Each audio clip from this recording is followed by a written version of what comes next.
encounter. It feels very Hello and welcome to the Unwanted Opinion podcast, the show in which me and my friends give our unwanted opinion on all things film. My name is Lewis and I'm joined today with my good friend Kyle. Hello. Hey Kyle, how you doing? Oh, well, Liz, I'm going to give you a story about how I'm doing. So obviously, this episode is about horror. Well, comedy horror, but yes, and horror on the well, list. horror comedy. Yeah. I would like to tell you of a horror story that occurred when I was actually getting my research up for this episode. Right. So I was going on to IMDb. Right. Just to get up like the movie information for what I'm going to talk about. Okay.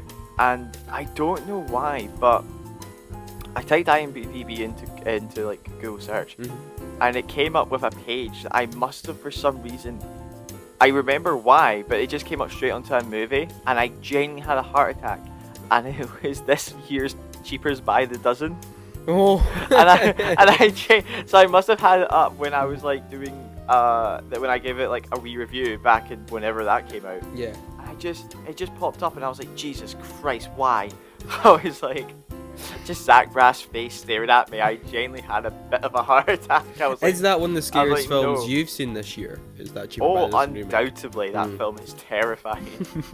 It's so bad. It's so scary. But yeah, I was just like, that was how I felt when I went on IMDb this morning. Zach Braff, the scariest man alive, eh? But Zach Braff is gonna come and get me and make me watch this film again. Well, on that note, today's episode is comedy horror. We're looking at films that kind of branch over between the two genres of hilarity and horror. And of course, at the end of the show, we also have a review for The Woman King, the Viola Davies starring film. And that will be today's show, short and sweet. You ready to go, Kyle? Oh, I'm ready. Let's go. You're ready. Well, comedy horror, eh? Yeah. It's a great little subgenre. I feel. I love horror. I do. I pick and choose from which kind of subgenres of horror that I really like. Yeah. As you know, I've got a bit of a soft spot for the classic slashers. Yeah, you do. Love those. I've got a soft spot for like, Exorcist, Rosemary's Baby, The Omen, like kind of older ones. Yeah. But in more recent years, horror comedy. Oh, I'm slowly falling in love with this. Yeah, it's becoming quite a genre. Modern trend. The horror comedy. It's really only really been. I mean, it goes back. I mean, some of my selections will be kind of further back, but it's been a very kind of a modern idea as this sort of parodying the horror tropes and things like that. I think it was kind of especially became big with the popularity of Scream in 1995. Yeah, that's Scream's kind of an when interesting it one with started. that, 'cause yeah, it was very like Scream. I would probably put down on like the lower tier of horror comedy. Yeah, because it's a comedy in the sense that it's like playing into the it's sort of breaking down the genre, and it's stuff. very much a more serious version of like the scary movie films. Yeah, because it's weird like, because Scream was a parody of slasher films, which then they decided to make a parody of the parody. It's very strange. It's very strange, that decision. Yeah, I thought. And you can't really make a better parody of slasher horror than Scream. Nah, Scream. Like the original Scream. Yeah, obviously. I think don't that. talk about the later ones. No, I mean, I think that first Scream is just so. I think it's just so It's so clever good. and so fun. I really, really love that film. When I first saw that original Scream film, I know it was post 2003 because I'd seen that guy as Shaggy in the live action Scooby-Doo films. Yeah. And I was like, oh my god, Shaggy's in this. And then I was like, oh my god, Shaggy. You know? No! I forgot the actor's name. That's terrible of me. But yeah, well, let's get into Matthew something. Yes, Matthew. It's terrible. That's I'll look it annoying. up later. I literally just saw him in Twin Peaks as well. Anyway, what is your first pick of one of your favourite comedy horrors? Oh, right. So my first pick is going to be 2010's Tucker and Dale versus Evil. Was it 2010? Okay. 2010, Wow, yeah. okay. Now, I can't remember who showed me this first. Right. Was it you? Or because I feel we've seen it together, but I don't know if you were the first person to show me it. I honestly, I think I remember watching clips with you. I don't know if we ever watched that and watched it. We've never watched it fully. I can't Right? remember. See, this is where it kind of all blends in. So, Tucker and Dale versus Evil is directed by, is it Eli Craig, Yeah. right? So this guy, he's not done much. He recently, I think the most recent thing he directed was Little Evil in 2017. Never Which is even like heard, never even. It heard was of like that. a really bad Netflix kind of Omen take, where Mhm. like it was like the stepfather. But anyway, he made this film in 2010, which stars Alan Tudyk and Tyler Labine as Tucker and Dale, respectively. Now, Tucker and Dale are these classic, working type hillbillies. Yeah, American hillbilly types. Yeah. And what this film basically does is it takes a classic setting, like a bunch of teens go into the forest or into a cabin, Mm-hmm. and they're getting hunted by these hillbillies, and just switches it. Yeah. Because Very Friday the 13th-esque setup. And we get introduced to Tucker and Dale through the perspective of the teens, Mm-hmm. and they're like it's like in a gas station, and they're looking, and they're like really stunned and going, and you're like, oh, scary. Yeah. And then like 2 minutes later, they get into the car, and Dale's like, why can't I never talk to the pretty girls? And Tucker's like, don't worry, he's like, listen, we're going to our holiday, we've got a holiday house. We're gonna do this. We're gonna rent it up. And they're like the most sincere, nice guys ever. And basically what follows is that it kind of feels like a weird Final Destination where these teens are suspecting, like, so what happens basically is like the girl, Allison, in this teen group, Yeah. they were going skinny dipping one night, and Tucker and Dale are going fishing, Mm-hmm. and Allison falls on the rock, and they go in and save her. But the teens think it's they're trying to kill her. they're Yeah, kidnapping her. Yeah. So then the teens will try and like save Allison from not being kidnapped. Yeah. And basically what's happened is that they're all accidentally dying. Yeah. And it always looks like like they're the ones Tucker doing and it. Dale. Tucker and Dale are killing them. Yeah. It's like there's a great one where I think it's Tucker's putting stuff into a wood chipper, Mm-hmm. and he's like and he's got the big earmuffs in, so you can't hear anybody. And then this guy's running, Yeah. and then he just moves to the side, and he just goes through, Yeah. and he's into trying the to pull him out, yeah, and he then- looks like and it is so funny. It's got some really, really funny, unique kills. Yeah. And it's a lovely little story about how, like, obviously Alison the teen kind of starts going, oh, you guys aren't bad, Mhm. a very classic, maybe a bit on the nose. Yeah. Don't judge a book by its Yes, cover. that's very much But- the message. Yeah.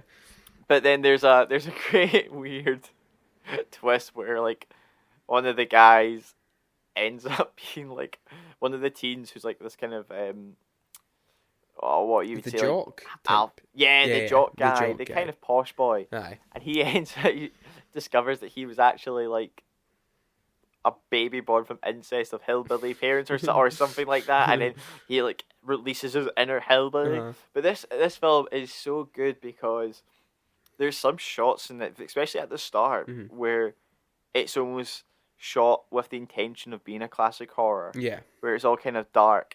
And then when you discover like these guys are fine, it's like it seems a bit more brighter when they're Mhm. in the room then.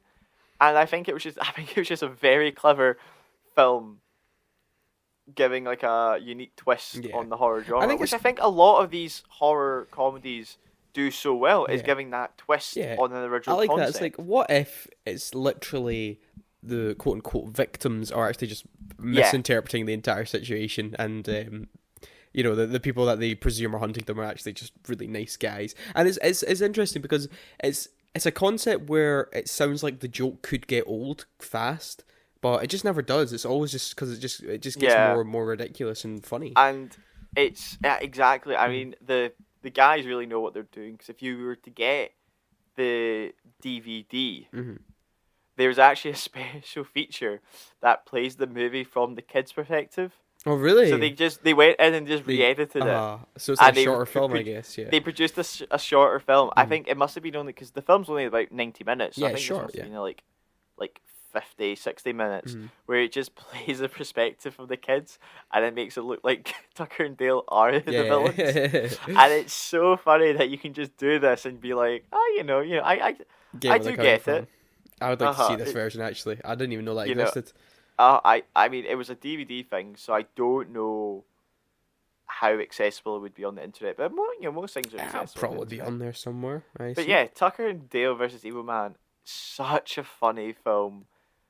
No, that's it. It's horror to the fact that I would say it's more like slasher horror. So it's not like, I mean, it's got like one or two jump scares, just like people showing up out of nowhere. But I wouldn't say it's like a atmospheric horror. No, It's something like it definitely leans more towards the comedy aspect. yeah, but yeah, it does have some good that's scares and stuff. yeah, that's my first pick. Very And good. honestly, if you haven't seen this film, you should give it a watch. It's a great time. Well, for my first pick, I'm going to go pretty classic with this one. It's the Joe Dante directed, Steven Spielberg produced, written by Chris Columbus. A whole stacked trio there, and that's Gremlins. Kind of also bordering on Christmas film as well, I guess. But That is true. You could say that. would you? Well, that's a good question, Kel. Would you watch this at Christmas more than Halloween? Oh, right. Well, you're getting to Nightmare Before Christmas. Night Before territory. Christmas-esque stuff, yeah. Yeah. I feel with these films, they're in a middle ground. Mm-hmm. Where I think it's depending on that person's perspective. Yeah. Because I see Disney Plus putting Night Before Christmas out right now, Oh, are but they? I know a lot of people would probably say that's more of a Christmas film than a Halloween film. Yeah. But Gremlins, I would say the issue is right that a horror film Yes. and a Halloween film are two different things. Mhm. Because obviously not all horror films are set at Halloween. Mm-hmm. So, like, you can always debate that technically because this is set at Christmas, it is a Christmas film. But because it's horror, doesn't mean... Yeah, but anyway. Yeah, so... I would say you can enjoy it. You can enjoy whatever. I don't give a shit. Yeah, I mean... Watch it in November. Nah, don't be like that. Late That's really November. bad. The Gremlins setup, of course, I think everyone knows what the setup is. This dad wants to get his son a great Christmas present, and so he goes to this like underground market, and he comes across this thing called the Mogwai, and then the owner of the shop is like, okay, you can have this, but you have to follow 3 specific set of rules, and they are: don't feed it after midnight, don't get the Mogwai wet, and of course, do not feed them, or don't let them.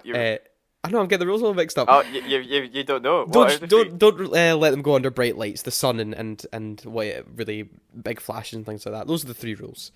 And so Billy, of course, gets the Mogwai for Christmas, and everything seems all great and dandy that he's got this creature. But of course, accidents happen. He gets them wet. The Mogwai multiplies, has little babies, and then he leaves his dinner out one night. And he falls asleep, and of course the Mogwai get to it, and they transform into gremlins, horrible little monsters that wreak havoc on this small American town. I just love the feeling of Gremlins. I love the small town aesthetic. It just looks great. I love the sort of having a period where like, oh, everything's meant to be all happy and jolly at Christmas time, and then completely destroying that. And this whole town, by the way, gets absolutely wrecked. You know.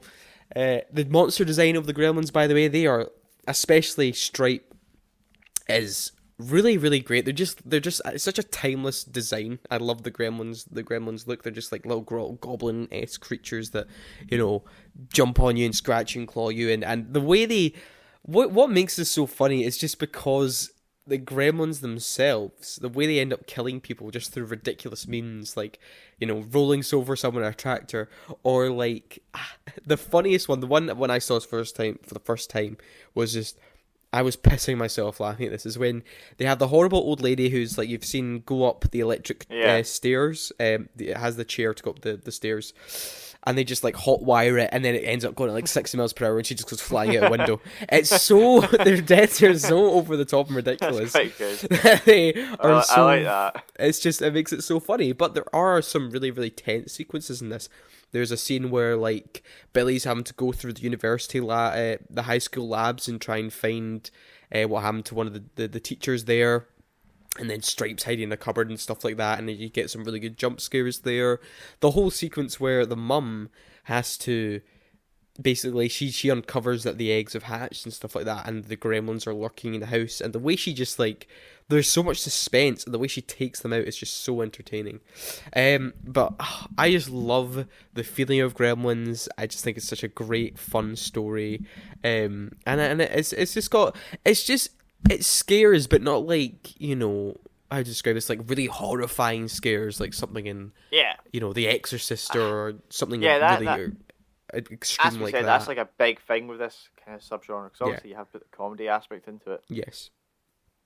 But yeah, Gremlins.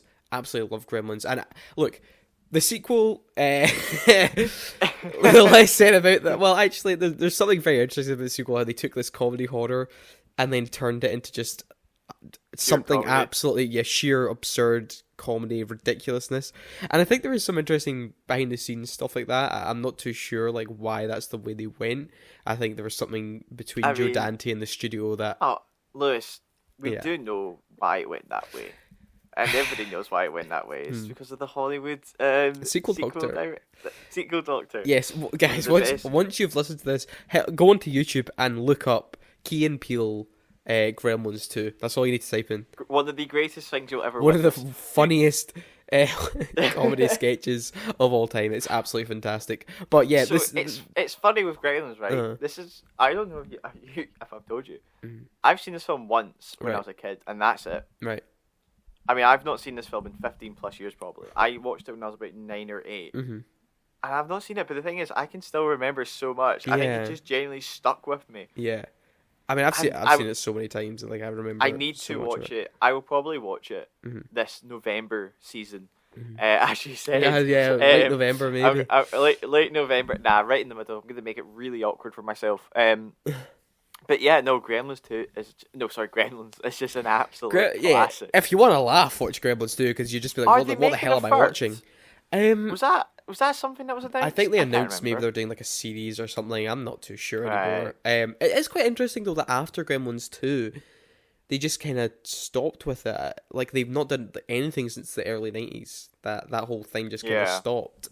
I don't really know why, because I feel like... Well, then again, I don't know how well the second one went down, but it's quite interesting how they actually, to this day, haven't actually done anything else with that IP, because it is still like quite well known. And you know what? I'm glad they haven't. Just stick to Gremlins 1, guys. It's fun. You'd think it'd be one of those kind of franchises that just kind of keep going and going and going and going and not stopping. So I'm kind of glad, like you said, it's not being kind of milked as much as it would be, you know. Like if Gremlins came out in like the 2000s and it was a monster hit, imagine what they would have done to it now, you know. Yeah. I'm a bit grateful for that. Yeah. What was your next pick, Kyle? So my next pick is 2020's Freaky. 2021, surely. Did it come out in 2020? We saw it in cinema. Well, I think it might have been released somewhere in 2020. Right, and then got released. And then it got like a worldwide release in 2021. Yeah, because of COVID and stuff. So before I dive into Freaky, I want to dive into this. Christopher Landon, the director. This guy, I think, has discovered a new subgenre of horror comedies. Where so Christopher Landon, kind of biggest known for, he's been a writer on, I think, every paranormal except the first one, the Paranormal Activity films. Yeah, so he's done the screenplay for I think 2 onwards. Okay. So I mean, obviously, you know, take or hit them. You know, they're not. If some people really like them, they've got a bit of a cult following. I think they milked that. There you go. There's a franchise they milked. Straight away. They did.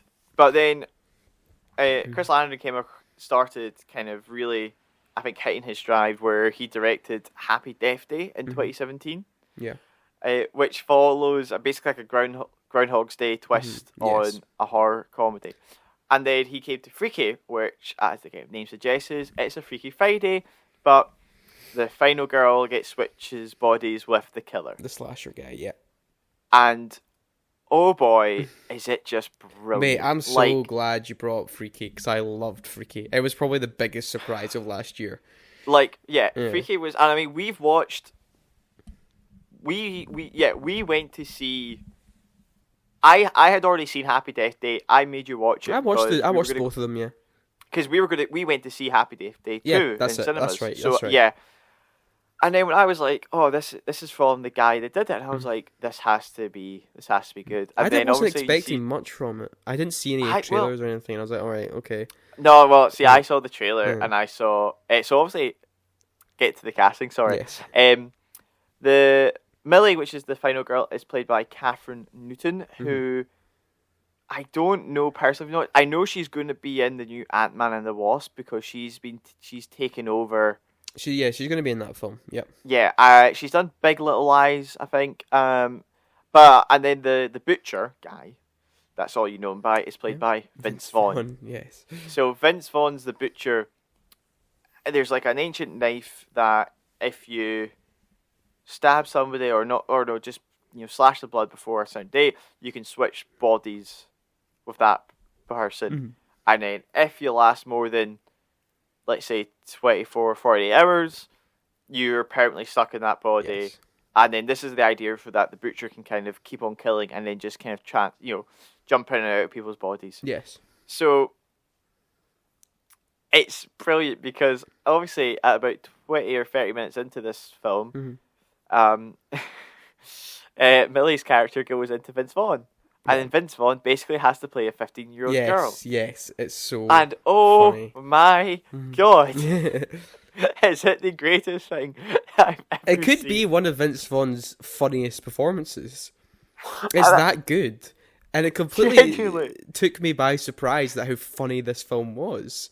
Like... There's a specific scene in the back of a car, if you remember, Kyle, at a police station. I think we could just say it because you have to. It was between Vince Vaughn and the girl's love interest. Yes. And it was genuinely so the thing brilliant. that was funny about it was that it was genuinely quite a emotional romantic moment. Yeah. And it was between a boy in his 20s and Vince He Vaughn. was in his 50s or something. Yeah, it was and there is a kiss. Yes. And I haven't been in a cinema where I think there's been a genuine laughter. But it was just And so it was clever. everybody was going, and I honestly I would have loved to have been there on the day they filmed that because I can't imagine anybody keeping a straight I know. face. But then there's Vince Vaughn is obviously like this 6'4" fucking 100-pound big guy, and then there's scenes where he's like running around trying to be as flamboyant as possible, and it's just so funny. And I think what really works here is that he actually has kind of a good chemistry with the girl's friends. Yeah, he does. He actually Because he was has really to kind of convince at them that he's like, oh, I am Millie. Yeah. And he'll do like a dance where he's like, oh, yeah, you remember me doing this dance? Yeah. And, it's just, I think that's where it works, is because Vince Vaughn was able to actually kind of Yeah, he really sold it. He really did sell it. work with these guys so well. And there's a couple of actually kind of cool deaths in this. Yeah. Nothing much. There's one in like because obviously a lot of it happens in the school. I mean, this guy the butcher in Millie's body just kills like everybody. Like genuinely, Absolutely. I honestly think they put Michael Myers to rest because he just goes around killing. There's a great. I think it's like in a tech workshop kill with like a buzzsaw. Yeah, and I that's was the like, one I'm was kind thinking of of. that. That was really good. But yeah, freaky. I'm really loving these films where they're taking kind of modern, like comedy tropes, like Groundhog Day, like Freaky Friday, and then just adding a bit of horror into it. And I want them to do more. It's funny because what you told me about the body swap thing. The body swap thing is not new. I think the original Freaky Friday was 1963 or something. So the whole body swap thing is something that's been done to death and been done like terribly. Like there's that Ryan Reynolds one that's like the change up or something. There's been a whole bunch of crappy ones, but this is one where, I remember talking to Gonzalo last week about we're talking about limitations in film and somehow limitations are actually a really good thing, and actually sort of restricting yourself to we're doing Freaky Friday but with a slasher twist and it's a comedy. Managed to make them come up with something just so fun and inventive and really, really funny. It genuinely, I feel like if most people watch this today, everyone would get a kick out of it. Like it's such a shame that it just came out when it did, because I feel like it would become such a popular film. Like it's a shame it's not on anything. Honestly, I really hope it becomes I like a cult this, classic. Yeah, I honestly, 10 years time, I can see this becoming a cult classic. And I can see there can just be like an appreciation for this kind of genre of horror where we're taking good. But I mean, not just because obviously this genre could be rubbish. Yeah. But it's these guys are actually putting kind of thought Yes. into how can we take a simple premise and add a horror comedy aspect onto it, because I mean, the only reason I didn't choose Happy Death Day is because I think Vince Vaughn's portrayal in this was just I think so this is funny. just a funnier film than the Happy It's Death a funnier Day film, films, yeah. but I don't say I wouldn't say Happy Death Day is bad, No, because not at all. there's a great there's great segments in that where the final girl's just getting so fed up, kind of like how what's his face, Bill Murray in Groundhog Day was getting. yeah. And there's a kind of good little level of that, but I mean, Freaky is so good. Yeah, guys. And honestly, one of the kind of little hidden gems that came out in 2021 that I don't like I think said, got as much love as it deserved. My biggest surprise of last year, I was like, wow, what a fun ride that was. And if you haven't seen it, guys, go check out Freaky. It really is a blast. Right, so for my other pick, right, this is kind of, I like how I did Gremlins, was like, well, do you watch that Christmas or not? And this one kind of leans into the sort of just, it is a dark comedy, right? But also, IMDb has listed it as a horror. So, okay. I know, interesting they did. And that is one of my favourite films, actually, and it's American Psycho. And I feel like, that is a weird one. Right, because on the surface, right, the plot of American Psycho is basically this really wealthy New York City investment banker played by Christian Bale. Patrick Bateman is the character's name, who is basically empty inside and has is a psychopath. He wants to kill basically everyone, and his urges are getting increasingly more dangerous, and he wants to keep on killing. And on the surface, if you watch this for the first time, you might be like, why has Lewis said this is funny? This is really just this horrible wealthy man going around killing all sorts of people. But what it really is a dark comedy criticizing basically how vapid and empty the wealthy Wall Street types are. And it's just so funny because just the delivery of Christian Bale's lines in this film is just so funny, where he's in a restaurant. That's exactly what I think. I think it is the fact that everybody's line deliveries, especially Christian Bale's line deliveries, are so good that I think that's what it makes it like a comedy. Because Christian Bale is basically an alien to society, and it doesn't really understand, social constructs. Like he says early in the film, like he's talking to his fiancée, played by Reese Witherspoon, and he's not talking to her, he's listening to his new tape, and he just can't be bothered. And she asks him, "Why are you in this job?" And he says, "Because I have to fit in." And in any other film, that would actually be quite a sad line. But then he has just obsessed about wanting to be, recognised and sort of just fitting into somewhere. And you can sort of look at that as like, is that a sad story or not? But he's basically so narcissistic as well that he just doesn't understand anything outside his own bubble. So there's a scene where like Reese Witherspoon's crying at lunch, and she's like, "Where are you going?" Because he just gets up and decides to leave. He's like, "Where are you going?" He goes, "I have to return some videotapes." And it's just like this is strange guy. I mean, you've got that scene. Is it the business card? Yes, the business card scene. Which this film has been memed to death. There's so many iconic scenes. There is so many iconic scenes. But I just remember watching that film where it's like, and it's just like, my God, that's eggshell white. Yeah, so, it's like they're all putting like, so the premise is that they're sitting at a business table and they're all putting their business cards on, and they're like going like, it's pine wood paper with New Times font. And it's like Patrick was like, that prick's gone for New Times. Like, I can't believe he prefers Van Patten's card over mine. Like, it's so funny because it's just this. It's like their egos are all in like all being exposed here. And if they prefer someone's business card over them, then that's like, oh my God, what has my life come to? My life is empty. It's horrible because my business card isn't the best. It's just this whole criticism of capitalist America, and it's just so funny and great. But obviously, like, if you look at it from the surface, you might be like, why would you think that's funny? But it really is a really dark, brilliant comedy. And I think it's obviously the book by Bret Easton Ellis is a bit more of a is a bit darker if you've read that book, and they have left some stuff out of that because I think it'd just be a bit too far for the screen. And I think the book kind of leans. It's similar in vein. It's a dark comedy, but the book itself leans more towards it being a bit more tragic, and Patrick is more of a tragic figure, whereas the film kind of leans more towards that. He's just kind of it's lost it. funny because this film is just amazing. It's just one of the best. Yeah. And it just spawned. We've brought this up in an episode a few months back now with the worst sequels ever. Oh, why? Because obviously no! they really wanted. Oh no! It's the thing is that some horror films, most horror films, to be honest, right?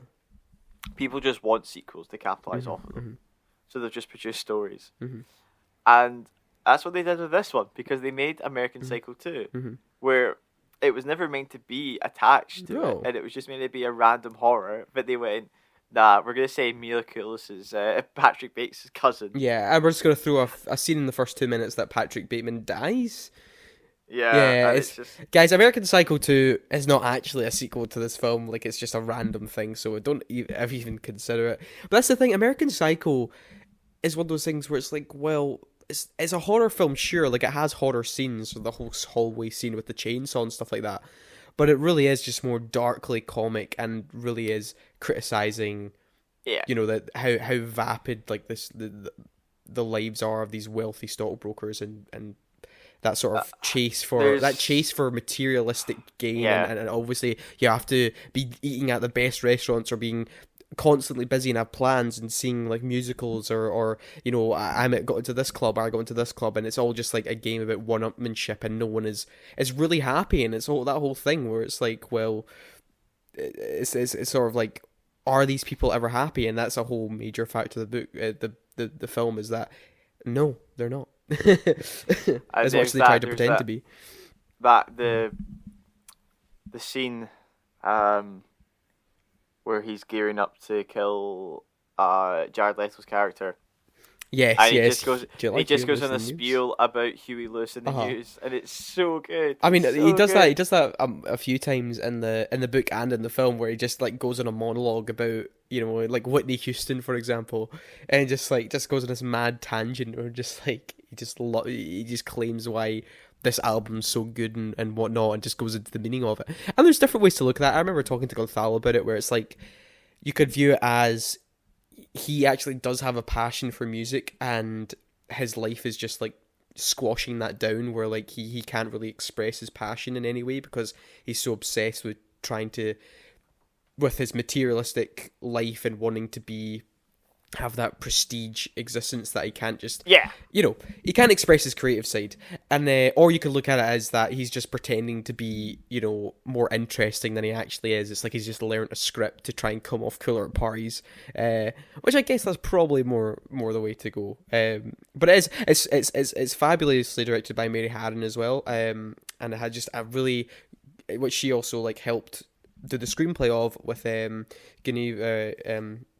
Guinevere Turner, sorry. It's just a really sharp, brilliant comedy, and I think a lot of people at the time when it was released couldn't really get a grasp of it, and thought it was a bit like, I mean, there's criticisms that it's a misogynistic film and stuff like that. But it's like, yeah, these guys are misogynistic. They're Wall Street guys who, sleep with women and cheat on their girlfriends and stuff like that, who don't really care about their girlfriends or anything like that. And it's like, yeah, they are meant to be. I think that's a major part of the film, that it's a boys' club and it's all about that. But I think a lot of people forget that it's actually written and directed by women, and it's really analysing these types and how terrible these people are. But yeah, American Psycho, I've just gushed over that. I assume a lot of people have seen it. It's a very iconic film. It's more than just the memes, guys. Trust me, there's a lot to unpack in it, and I could go on about it more. But I guess for the remainder, Kyle, I guess we should just go over some of Gonzalo's picks that he wanted to do. So. Well, we'll start with the first one. So, did he not mention What We Do in the Shadows? Yes. I mean, we actually briefly talked about that last week when we talked about Taika Waititi on the World Cinema episode. Okay. Well, then moving on. No. But have you seen What We Do in the Shadows? Oh, yeah. I'm a big fan of the film and the TV show. I would dare say more the TV show, just because of our love for Matthew Perry, yes. but I think... What We Do in the Shadows is really good. I think it really works with the mockumentary style. Yeah, absolutely.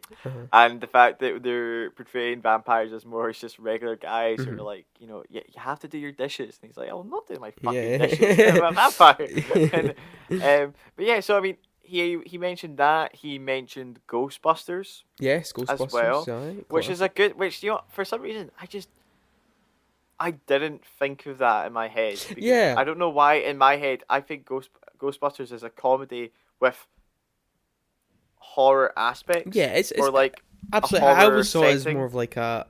I guess you could throw. There is definitely creepy aspects in it. Absolutely. I mean, I rewatched it like last October, but there's also, it just has a great adventure feel to it. It's very, very funny. It's just it's one of those things where it's like, that's just got such a classic 80s feeling behind it. You can't really go wrong with Ghostbusters, to be fair. I think it is just such a fun adventure. Yeah, it's really good. I mean, some others what else did he mention? Was that Shaun of the Dead as well was obviously Shaun of the Dead. It's an absolute classic if you haven't checked it. I feel like back in the day maybe Shaun of the Dead was considered like underground or underrated or something like that, but no, I mean the Cornetto trilogy by Edgar Wright is, globally famous, and Shaun of the Dead is it's really hard for me to decide which one's my favourite out of Hot Fuzz and Shaun of the Dead. It could really change either day, but just the way they just break down, they just the zombie movie and into like these boring English blokes who don't really give a shit and have to like fight their way to survival is just a great setup, I love that. I noticed is the last one he put down, Little Shop of Horrors. One I have not seen, actually. Mate, this is so funny. Right. I mean, I love Little Shop of Horrors. So Little Horror Shop is actually a musical. Yes. And they made a film about it in, is it 1986? Yes. And it was directed by Frank Oz of oh yes, the puppet guy. Of kind of yeah, he did Yoda. He's done a bunch of like Sesame Street and what's the other one? Muppets. That's it. Muppets, of course. And they portrayed it. What I love about this, so it's funny that he brings this up as a horror, right? Because the idea of this is that this guy buys a plant, and the plant turns out to be an alien from outer space that kills people. Really funny, really good musical. If you like musicals, I would definitely recommend you go watch this. But in the film, the ending of the musical and stuff is that the plants basically take over the world, and everybody dies. But in this film, they were like, "Oh yeah, the American audience doesn't like a sad ending. We're going to change it." And then they changed it, and it's like, "Oh yeah, everything's happy and like that."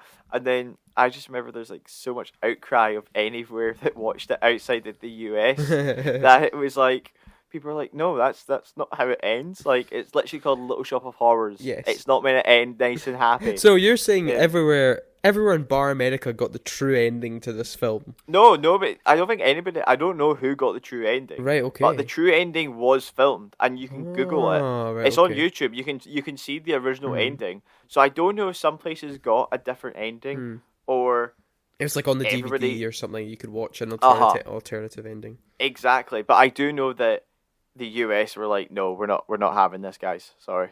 Really, that is quite interesting, because that's not like, I don't know. I mean, yeah, it's a comedy horror and stuff like that, but you've still got that horror label on it. So, like, I don't understand why you couldn't have had the dark ending. I mean, there'd be plenty of horror films before that have had pretty dark endings. I know. It was. I mean, they were. I don't know if you ever saw the. I mean, this film came out in 1986, so you can see it on YouTube. Yeah. But during the promotion of it, they would like surprise reporters. So you know how they do that thing where they'll do like a press day where basically reporters go to room to room to room. Yeah. They had the guy in the plant. Right. They brought the giant plant into a room and had the guy control and talk, and they would do like interviews with the plant Audrey too, and I was like, that's such a smart decision. Like, imagine you did that more these days, where people just walked into a room and had like an interview with Michael Myers, and he's just standing there with a knife, not saying anything. I was like, you need to do this more. Yeah, maybe that'll get interviews more hits. I don't know. I don't know, but yeah, those are all great. Those are good choices suggestions for horror I would comedy. say. Yeah. I really hope. I don't know actually what the thing is, right, for me. Just one of the little final things I want to say about the topic. Yeah. Is that I never sit and kind of wait for a horror comedy. No. Like, I'll never kind of be like looking, or I'll see a trailer, or like, I'll hear like, this is in production for 2 years. Mm-hmm. Horror comedies seem just to come out of the blue for That's me. the thing. They just and I'll pop up. sit down. That's I think that's why I love them so much. Is that because, like you said with Freaky, I love it. it's just a lovely surprise. Yeah, that was a complete just out of the blue film.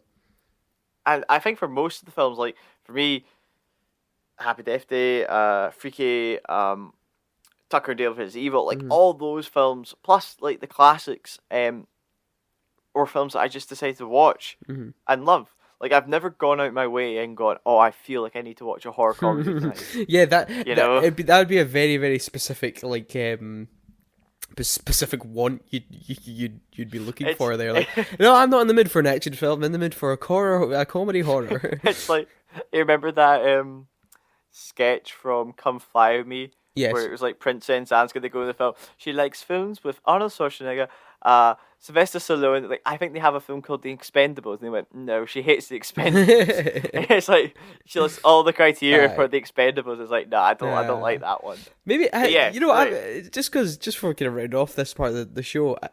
How come they haven't ever blended the words? Like, you remember we've got like requels now, which is a terrible phrase, a requel. What it just does. Why has it not been like homedy or Homedy. Horror.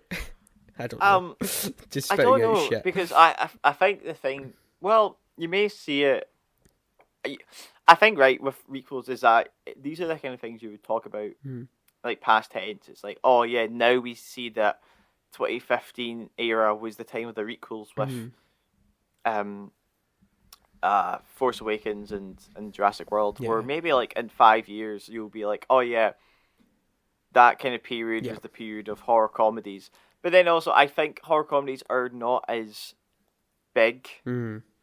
See, if you had, let's say, all these films that we talked about make $1 billion, the homedies would be a thing. Homedies would be a thing, absolutely. I think it's only because they're not making that much of an impact true. at the box office is that we're not getting that recognition, which is a shame, because I think all these deserve to be, because they are so much better than films that are making $1 billion, to be perfectly honest. Yeah, it's just sad times. But yes, that'll round off our homedy discussion today. Thank you. You're gonna coin it, aren't you? Homedy. I'm gonna patent that. Love off it. That'll round off the homedy part of the show, and now it's time for a review of The Women King.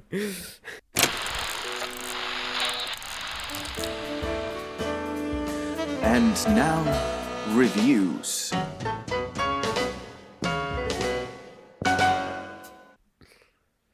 So, The Women King is directed by Gina Prince Bythewood and stars Viola Davies, Tuso Bedu, Lashana Lynch, Sheila Atim, John Vega, just to name a few. This is a really big ensemble cast, and it's really about this group of warrior women named the Agoji, who are part of this kingdom of Dahomey. And really, it's this elite group of warrior women who are kind of proved within the first opening of the films of like what they're capable of and the brutality they're capable of when they go up against this rival tribe.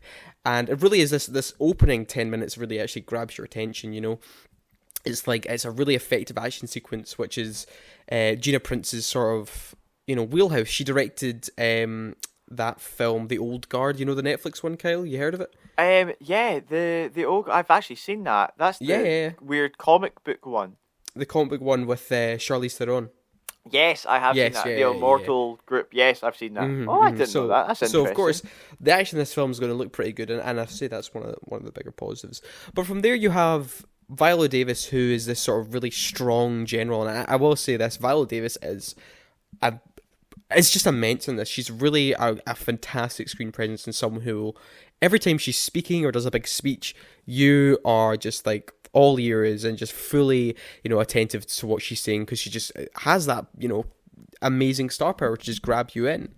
And I will say that's one of the strongest aspects of The Woman King is the cast and the performances. It's all really well acted.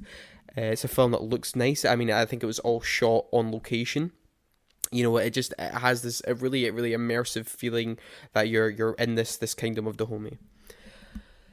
And really from there, I guess, because when we get into the plot, right, because on plot, it's kind of a basic terms thing, the Dahomey tribe is sort of being pulled apart by two different things. It's being pulled apart by the slave trade, and they are sort of...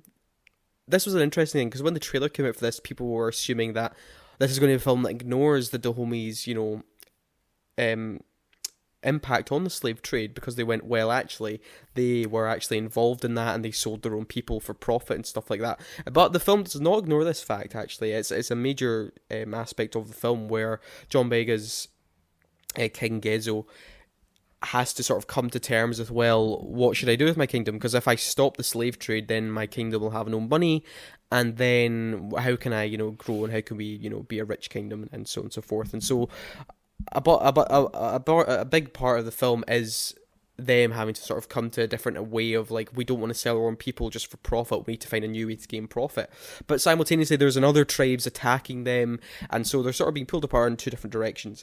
And from there you also have this new other character who comes in and gets, taken in by the Agoji, and because her father can't wed her off, because she just doesn't want to, she doesn't want to be wed off to just a random man or anything like that, and someone she doesn't love. So her dad sends her into the Agoji and become a warrior.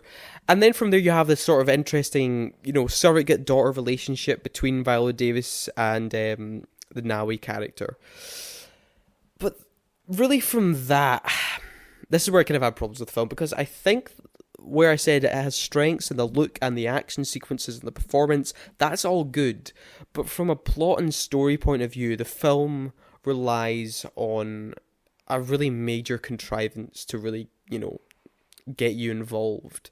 And one that I really think lessens the impact of the film and certain character relationships. I can't really tell you because I'll get into spoilers, but there is a moment in the film where you're getting quite into it, but then Viola Davis spots something, and then you're like, oh, where's this going? And then where it ends up, you're like, what's the need for that? Why did they feel the need? And it really does lessen the impact between relationships between characters, which is annoying. There's also a love story that's kind of, it feels like really just thrown in just for a love story's sake. I remember, Ewan Gonzalo had problems with, like, the love story in Top Gun 2. Where you felt like that was a bit forced or whatever, right? No. This one this one's forced. This one is just like they threw in a few scenes to try and make you care about this sort of, strange love story that's happening, and it just when it's on screen, you're like, I really, couldn't care less. It just doesn't really amount to much and just isn't really interesting, and it is quite frustrating because it just felt like a really unnecessary addition that kind of just derails the film a bit. You know what I mean? Like, it just kind of takes focus away from where the interesting part of the story is happening. But that being said, it's still an engrossing enough watch. Like I said, the costume design, the set design, the colours, the great performances, and the strong action sequences make it enough for you. But I just think it really is let down in terms of the story department. So yeah, that's sort of me on The Woman King there. So, I think. Give us a number overall. A number or would you score. rate it? It's annoying because I remember being really engrossed by it within the first half, and then when this stuff starts popping up, I was like, ugh. I really got a bit taken out of it, I'd probably give it a 6 out of 10. Yeah, it's a shame. It's a shame. But I would still recommend it. I still think it's worth a watch. I definitely support this sort of like historical period sort of film. And it looks real. It's not like there's not really any CGI and stuff like that. The choreography stuff's really good, and like I said, Viola Davis and the whole cast really bring their A game. It's good on that front. Yeah, absolutely. But yeah, that'll round off today's show, I guess. Thank you very much, Kyle, for joining me. Thank you for having me. Yeah, as always. No, of course. Yes, so that was our comedy horror episode. But next week is the big one. Next week's the big Halloween. Oh, baby. One that Kyle's really excited for, and that is we're going to be talking about the Halloween franchise and an extensive review for Halloween Ends. You know, finally this reboot trilogy is coming to an end, Kyle. No, I hear me out. They're gonna surprise you, and they're gonna go, "There's another free." No, well, I simply wouldn't watch it. Nah, Who knows? Maybe Halloween Ends will be fantastic, and we'll be coming here raving next week. But who knows? But no, yes, we'll be raving no matter what. Raving. we'll be raving. We're It's raving. bad. We're raving something. But yes, guys, please like and subscribe to the YouTube channel of Unwanted Opinion, and please follow us on Spotify as well. Everything you do will help the channel. We just gave our opinions on comedy horrors, but of course, at the end of the day, those were our unwanted opinions. Thank you very much. Bye.